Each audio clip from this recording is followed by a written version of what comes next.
How does a nation's military get shattered in just a matter of days? Well, today we're jumping right into Brigadier J.P. Dalvi's Himalayan Blunder.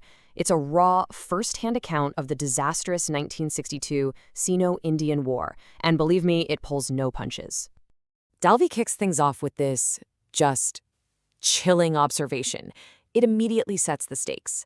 We're not just talking about a battle here. We're talking about a complete national humiliation. So the big question is, how on earth did it happen? 3 hours. That's it. Let that sink in for a second. That is how long it took for an entire Indian infantry brigade, the 7th Brigade, commanded by Dalvi himself, to be totally and completely annihilated. How could a professional fighting force get wiped out so fast, so decisively? That's really the question at the very heart of this whole story. So the scene of this catastrophe was the Thagla Ridge. And Dalvi, he paints a picture of just absolute chaos. His soldiers fought with unbelievable bravery. But you know what? They were doomed before they even started. They were outmanned, they were outgunned, and just completely swamped by this massive, meticulously prepared Chinese force. It was a heroic, but ultimately a totally futile last stand. And when the fighting was over, Brigadier Dalvi himself was captured. Yeah, he went from being a commander on the front lines to a prisoner of war. And this unique, absolutely harrowing perspective, it gives his account this incredible, raw honesty. He's not just some historian analyzing a war. He lived through its most painful, devastating moments. So, you might be thinking, was this just a battle that went horribly wrong? Nope, not even close.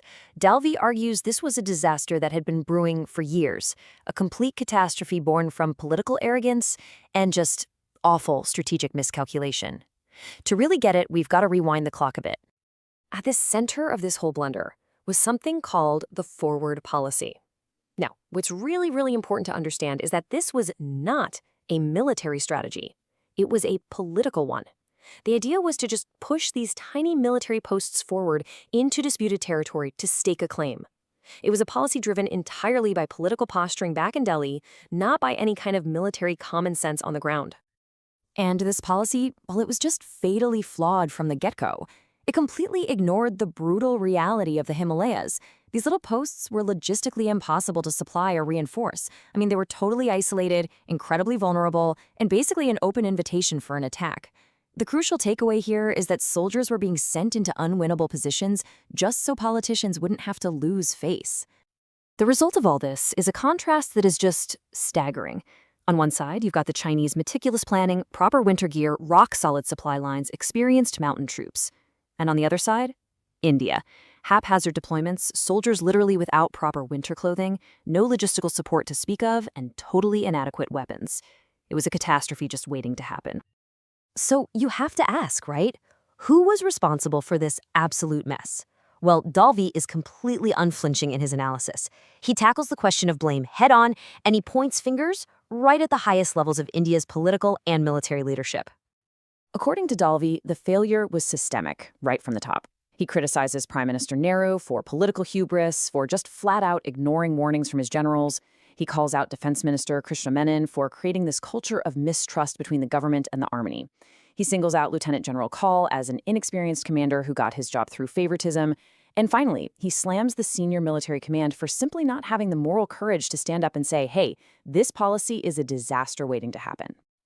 But amidst all this failure, all this finger-pointing, there is one group that Dalvi praises without a single reservation, the common soldier. This quote right here, this is the emotional core of the entire book. Dalvi makes it crystal clear. This defeat was not a failure of valor. The Indian soldier was brave, he was resourceful, and he fought to the very last. The real tragedy is that their courage was betrayed by the very people whose job it was to lead them. So let's just trace the anatomy of this betrayal step by step. First, leadership completely ignored the experts. Then, they implemented a policy that was pure political fantasy. Then, they failed to provide their men with the most basic equipment like winter coats and proper guns. And finally, they ordered their soldiers into a fight that they absolutely knew could not be won. You know, for Dalvi, writing this book wasn't just about recounting a tragedy. It was about making sure the nation actually learned from it. He was hoping to draw some crucial, lasting lessons from the ashes of this disaster. Lessons that are just as relevant today as they were then. And here it is, his central, timeless argument. Wishful thinking from politicians can never, ever be a substitute for professional military judgment. There has to be a relationship of trust and respect, one where military leaders can speak truth to power without fear and where political leaders actually have the wisdom to listen. Which brings us to the fundamental question that Dalvi kind of leaves us with. How does a nation make sure something like this never, ever happens again?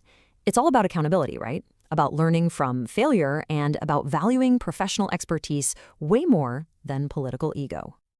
And we're going to end on this powerful final thought from Brigadier Dalvi. His book is so much more than a historical account. It's an admonition. It's a warning that the ghosts of the past are always there, waiting. And ignoring the hard-won lessons of failure isn't just foolish. It's an open invitation for history to repeat its cruelest tragedies.